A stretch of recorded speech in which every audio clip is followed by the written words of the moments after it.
Good morning, students. How are you? Hope you are doing well.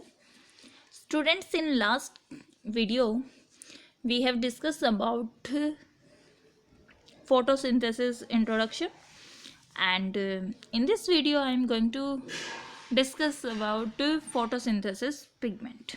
Student photosynthesis pigment, जैसे कि आप chlorophyll को जानते हो, तो क्लोरोफिल एक पिगमेंट है जो फोटोसिंथेसिस की रिएक्शंस को करवाते हैं. ठीक है, तो काफ़ी सारे फोटोसिंथेसिस पिगमेंट्स होते हैं, जैसे कि chlorophyll a, chlorophyll b, xanthophylls and carotenoids. Chlorophyll a का जो कलर होता है वो ब्राइट और ब्लू ग्रीन होता है.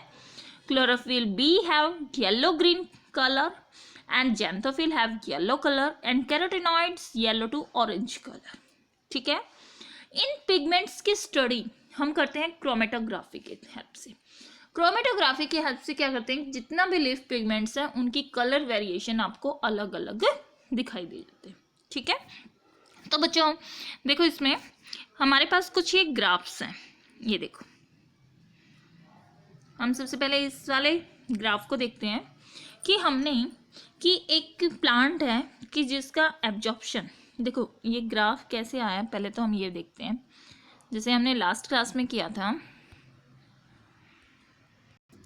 देखो बच्चों, TW एंगलमैन ने कहा था कि प्रिज्म लाइट के यूज़ करके, और फिर उन्होंने कहा कि बैक्टीरियाज, एरोबिक बैक्टीरिया इसने लिए थे एग्जाम्पल में, कि वो फोटोसिंथेसिस जो होती है वो सिर्फ विजिबल लाइट्स में होती है, वही इसके लिए ज़रूरी है. And blue and red light में सबसे ज़्यादा फोटोसिंथेसिस की रिएक्शंस होती है. तो इन्होंने कैसे किया था कि एक एल्गल, कोई भी एक प्लांट जो एक्वाटिक प्लांट्स है वो यहाँ पे ले लिया. ठीक है, मान लो ये एक एक्वाटिक प्लांट इसमें यहाँ पे ले लिया. ठीक है, और एंगलमैन ने क्या किया कि एक प्रिज्म को इस तरह से यहाँ पे उल्टा करके रख दिया, और यहाँ से जैसे सनलाइट आई तो ये बैंड फॉर्मेशन यहाँ पे इस तरह से हुई कि ये अपनी लाइट्स को यहाँ पे स्प्लिट कर रहा है. ठीक है, और यहाँ पे विब्रॉय, VIBYROR,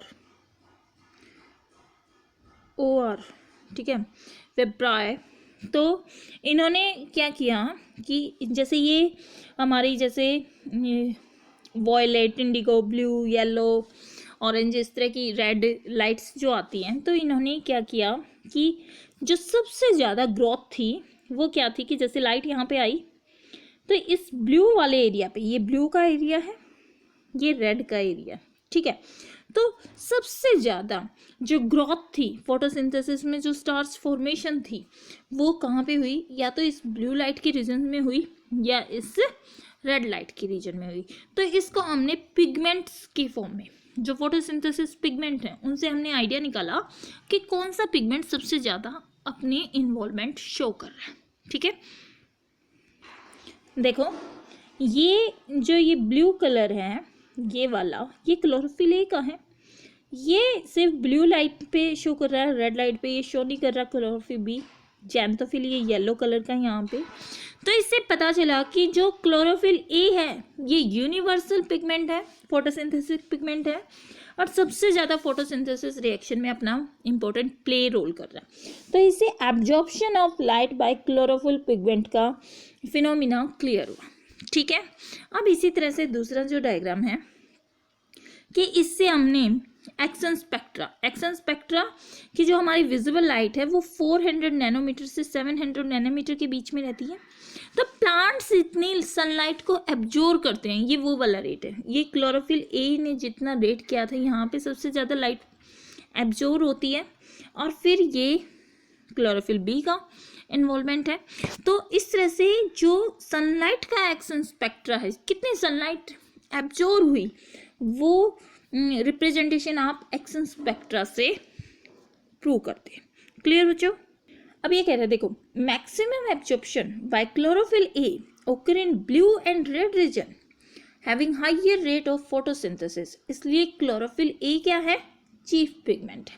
other thylakoid pigment like chlorophyll b, xanthophyll, carotenoids, ये सिर्फ फोटोसिंथेसिस की पिगमेंट में हेल्प कर रहे हैं, इसलिए इनको बोला गया accessory pigment that absorb light and transfer to chlorophyll A and protect them photo oxidation की प्रोसेस से ये बचाते हैं.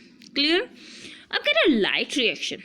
The light reaction is the photochemical phase include light absorption, water separating, oxygen releasing, and formation of higher energy chemical intermediate ATP and NADPH. देखो light reactions के क्या क्या काम है. एक तो लाइट को एब्जॉर्व कराना, वाटर को सेपरेट करना, फिर ऑक्सीजन का रिलीज होना और हायर केमिकल रिएक्शंस के लिए ATP एंड NADPH की फॉर्मेशन करना. ठीक है. अब जो पिगमेंट है are organised into two discrete LHC. LHC का मतलब है light harvesting complex within the photosystem first and photo system second. यहाँ पे दो तरह के हमारे फोटो सिस्टम बनते हैं. ठीक है. LHC are made up of 100 of pigment molecules containing all pigment except single chlorophyll A molecules in each photosystem. PS से होता है फोटो सिस्टम. देखो बच्चों, जो पिगमेंट्स हैं, जितने भी एसेसरी पिगमेंट है ना, वो 100 पिगमेंट्स आपको इकट्ठे मिलेंगे. ठीक है. लेकिन जो क्लोरोफिल ए है, ये तो चीफ पिगमेंट है, सबसे इम्पोर्टेंट पिगमेंट है, ये आपको अलग से मिलेगा. ठीक है. तो यहाँ पे दो तरह के फोटो सिस्टम बन रहे हैं. One is the photo system 1 and second is the photo system second. या अलग अलग वेवलेंथ पे अपना वर्क कर रहे हैं. जो फोटो सिस्टम फर्स्ट है ये P700 पे काम करता है and photo system second P680 nanometre light पर वर्केबल है.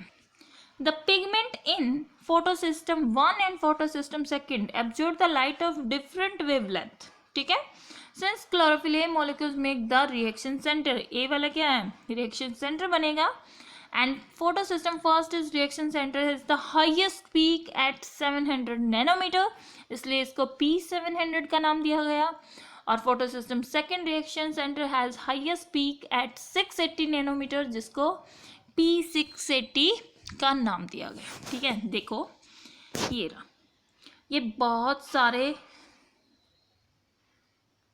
ये देखो ये पिगमेंट मॉलिक्यूल्स हैं. ठीक है. पिगमेंट मॉलिक्यूल्स हो गए. ठीक है. ये सेंटर में एक इन्होंने रिएक्शन सेंटर बना दिया. ठीक है. ये पिगमेंट सेंटर में सारे के सारे हमारे एसेसरी मॉलिक्यूल्स थे. ठीक है. पिगमेंट थे. ये क्या कर रहे हैं, एनर्जी को एब्जॉर्ब कर रहे हैं. और एनर्जी जैसे यहाँ पे एब्जॉर्ब होगी तो एनर्जी, एक्साइटेड एनर्जी जनरेट होगी जो रिएक्शन सेंटर को प्रोवाइड कर देगी. रिएक्शन सेंटर में यहाँ पे हमारे फोटो सिस्टम 1 एंड सेकेंड होते हैं जो प्राइमरी एक्सेप्टर्स का नाम शो करते हैं. तो इसका हमारे दो रिएक्शन सेंटर हैं, दोनों में इसी तरह की एनर्जी जनरेट होती है और फिर उनसे हमारे प्रोडक्ट बनते हैं. वो भी अभी हम करेंगे.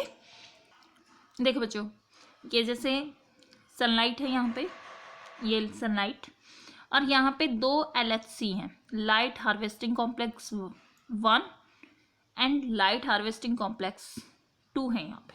ठीक है. तो सबसे पहले यहाँ 2 पे एक्टिवेट होता है और इस एक्टिवेशन में क्या होता है कि यहाँ पे H2O स्प्लिट करके फोटो ऑक्सीडेशन करके ऑक्सीजन मॉलिक्यूल को रिलीज करता है. ठीक है. बाकी की एनर्जी यहाँ पे एक इलेक्ट्रॉन एक्सेप्टर यूज़ करता है जिसको फियोफाइटिन कहा जाता है. और फिर एक इलेक्ट्रॉन ट्रांसपोर्ट चेन चलती है हमारी. ठीक है. जिसके अंदर क्या होता है, फियोक्यूनिन और फिर उसके बाद b complex and cytochrome b complex होता है. और फिर उसके बाद फोटोसाइनिन. यहाँ इस इलेक्ट्रॉन ट्रांसपोर्ट चेन में ये 3 मॉलिक्यूल्स यूज़ होते हैं जो LHC इस सेकंड वाले जो हमारा ये फर्स्ट वाला था हमारा कॉम्प्लेक्स को इलेक्ट्रॉन ट्रांसपोर्ट करते जाते हैं. और फिर यहाँ से इलेक्ट्रॉन एक्सेप्टर होता है और NADPH की फॉर्मेशन हो जाती है. यहाँ पे ADP से ATP बनता है. ठीक है. तो ये देखो हमारी एक इस तरह से यहाँ पे जिग जैग फॉर्म में क्या बन गई, चेन बन गई. इस चेन को इन्होंने बोला है इलेक्ट्रॉन ट्रांसपोर्ट चेन सिस्टम. देखो बच्चों, इलेक्ट्रॉन ट्रांसपोर्ट चेन सिस्टम में क्या है कि reaction centre of photo system second जो एब्जॉर्व कर रहा है 680 नैनोमीटर इन रेड रीजन में and causing electron to become excited. और इलेक्ट्रॉन क्या हो गए, हमारे एक्साइटेड स्टेट में आ गए. These electrons are picked up by the electron acceptor which is passed to electron transport system जिसको साइटोक्रोम कहा गया है. ठीक है. एक चेन है, यहाँ से उनके जितने भी इलेक्ट्रॉन्स को ट्रांसफ़र करते जा रहे हैं तो उनको साइटोक्रोम का नाम दे दिया.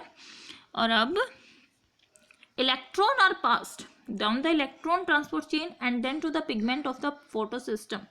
1. Electron in photosystem also get excited due to the light of wavelength. देखो यहाँ ये 1 वाला P700 पर क्या कर रहा है, एक्साइटेड हो रहा है, and are transfer to the another receptor molecules जो एक रिडक्स पोटेंशियल यहाँ पे क्रिएट कर रहा है. When electron passes in downhill reaction energy is release and this is used to reduce the ADP से एटीपी जनरेट हो रहा है एंड एनएडीपीएच से एनएडीपीएच फॉर्मेशन हो रही है. The whole scheme of transport of electron is Z scheme.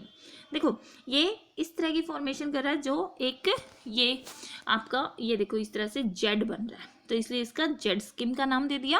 And photolysis of water release electron that provide the electron to photosystem second and oxygen also release during this process, इसलिए इसको photo oxidation reaction कहा गया, जिसमें 2s2o 4 hydrogen plus oxygen and 4 electron release हो रहे हैं. Clear बच्चों. अब देखो यहाँ पे दो तरह की साइकिल बनी है. One is the cyclic photophosphorylation and second is the non cyclic phosphorylation. In cycles का डिफरेंस हम कल करेंगे, उससे पहले आप सारा पढ़ के आओगे और आप अपनी तरफ से डिफरेंस क्रिएट करने की कोशिश करोगे. ठीक है, ये आपका होमवर्क है. Now thank you student and have a nice day.